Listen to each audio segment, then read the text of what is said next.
You have probably noticed that your effort does not return the same result in every area of your life. Some things you barely push and they move. Other things you grind at for months and nothing shifts.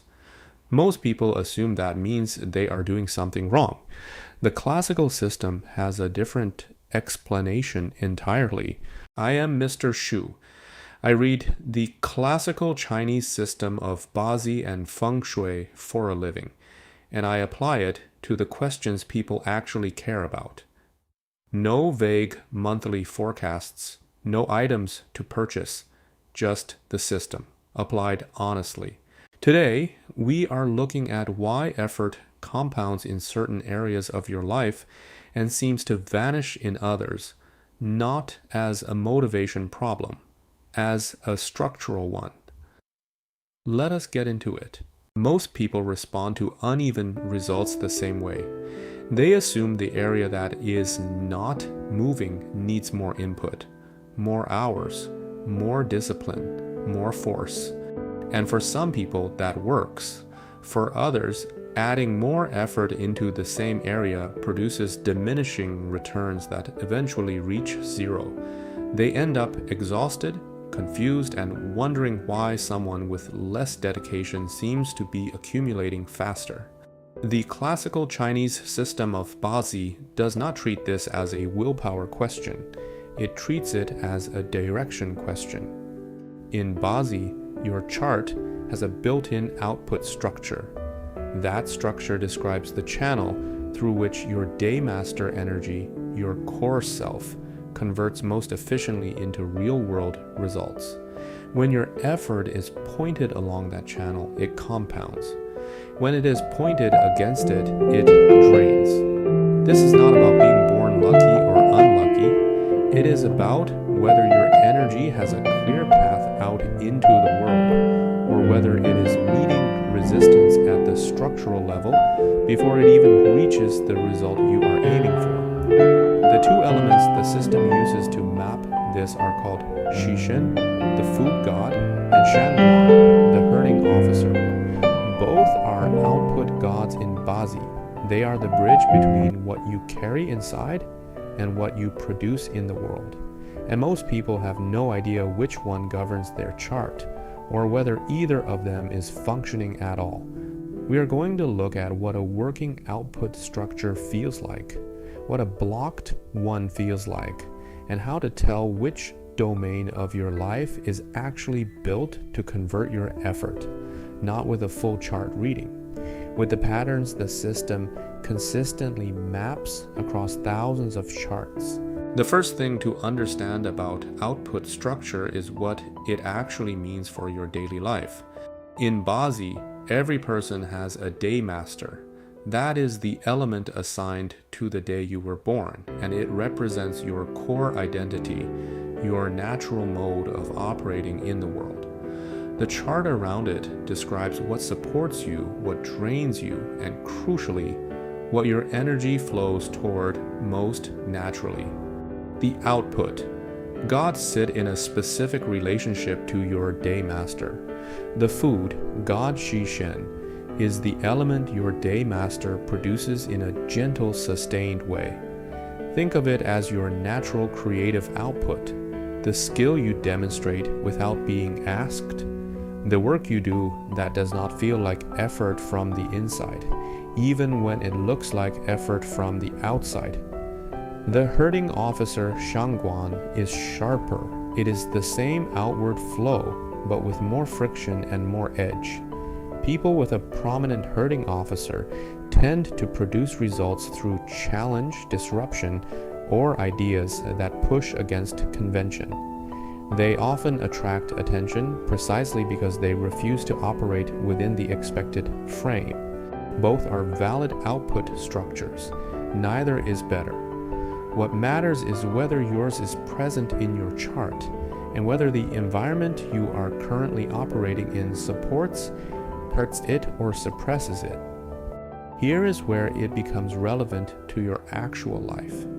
If your output structure is strong and unobstructed, the areas where you express that energy naturally tend to respond.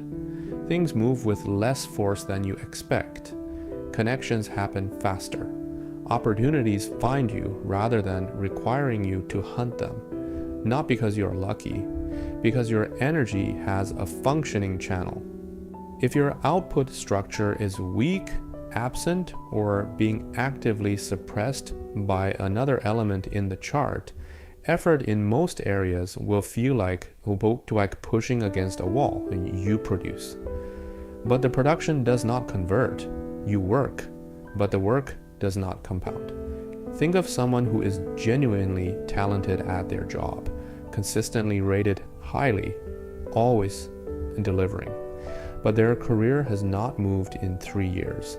The output exists, but the conversion is blocked. In BaZi, this is often readable in the chart before a person even starts asking why nothing is moving. What a strong output structure actually feels like is often the opposite of what people expect. People assume that when their energy is flowing well, life should feel exciting or fast-paced. That is not always what the system produces. A functioning output structure tends to feel quiet and consistent. You sit down to work on something and time passes without you noticing. The result is there before you expected it. You pick up a skill more quickly than others around you. You explain things in a way that lands even when you have not prepared. That is output, converting cleanly. And a lot of people who have it do not recognize it because they are comparing themselves to someone operating in a completely different structural lane. A blocked output structure feels different. It feels like leaking. You put genuine energy into something. You see a small result, and then it stops there. You push harder, and the ceiling holds. You switch to a different tactic, same ceiling. You look at people around you doing similar things and producing better outcomes. And the only difference you can identify is that they seem to care less than you do. That gap, effort in without proportional result out, is one of the clearest signs in BaZi that the output channel is under pressure from somewhere else in the chart. The most common source of that pressure is what the system calls an officer star, sitting in direct conflict with the output element. In plain language, there is a structural force in the chart that redirects your energy toward compliance, toward meeting external expectations, rather than toward genuine self-expression. The output does not disappear. It gets absorbed inward before it reaches the result. This shows up in life as the person who is highly competent, well regarded, does everything correctly, but never quite becomes the one people remember. The one who gets the second recommendation, not the first. The one who delivers but rarely leads. Not because they lack capability, because their structural energy is being consumed by the requirement to be correct rather than allowed to flow into being distinctive. If this describes a period of your life or a specific domain where you consistently feel like effort vanishes, it is worth asking whether that domain is actually aligned with your output channel, or whether it is sitting in a part of your chart where a different dynamic is running entirely.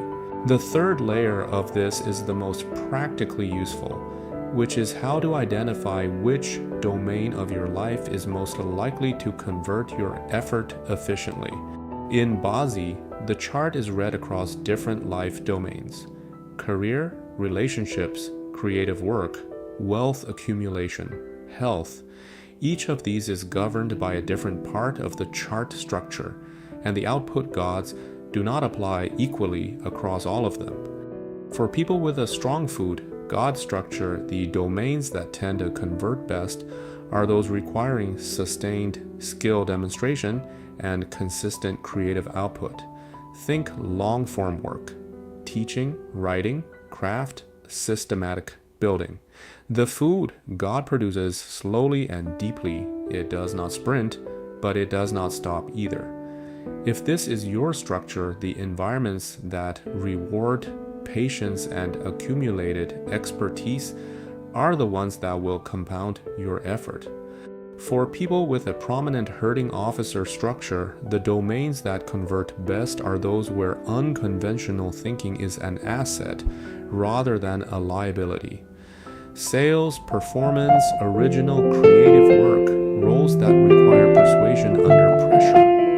The herding officer does not do well in environments that require it to stay within the lines. Constrain it and it goes silent. Let it run and it tends to produce results that look disproportionate to the input. The important thing to understand is that the system is not telling you what to pursue. It is telling you where your effort will compound if you pursue it. That is a different question. Someone can pursue a career in a food god domain and also have a herding officer chart. The mismatch does not make success impossible, but it does mean they will need to work harder for the same result, and the work will feel more draining than it looks from the outside. The reverse is also true. Someone in a herding officer domain with a food god structure will often feel underwhelmed. They keep producing at a consistent level, and the environment keeps rewarding the disruptors around them. They start to believe they are the problem. The system says they are not the problem. They are just in the wrong lane. And here is the part that matters most. When your output structure is well matched to the domain you are operating in, and the current luck pillar is supporting rather than suppressing that output, the compounding effect becomes visible in a short period of time. Effort that used to produce a small result starts producing a larger one, not because you changed, because the structural alignment finally caught up with the work you were already doing. What the classical system is pointing at with all of this is not a reason to stop trying in the areas that are not moving. It is a reason to understand why they are not moving before you decide how much more to invest. Effort applied in the right direction for your structure in a supporting environment does not feel like grinding. It feels like things are finally working the way they were supposed to. And when you have felt that before, even briefly, you know exactly what I mean. In the next video, we are going to look at something adjacent to this, the luck pillar overlay. Because output structure tells you the direction, but the luck pillar tells you when the environment is ready to receive it. And those two things together are where the system becomes genuinely precise. If you want to catch that when it drops, subscribe on YouTube. That is where every full episode goes first. Subscribing means it comes straight to you rather than you having to find it. If you spend more time on TikTok than YouTube, I post everything there as well, full videos and shorter cuts. The link is in the description. If this episode gave you something useful, a like helps more people find this kind of content. The algorithm surfaces it to the people who would benefit most from it. That is the only reason I ask. I am Mr. Shu. I will see you in the next one.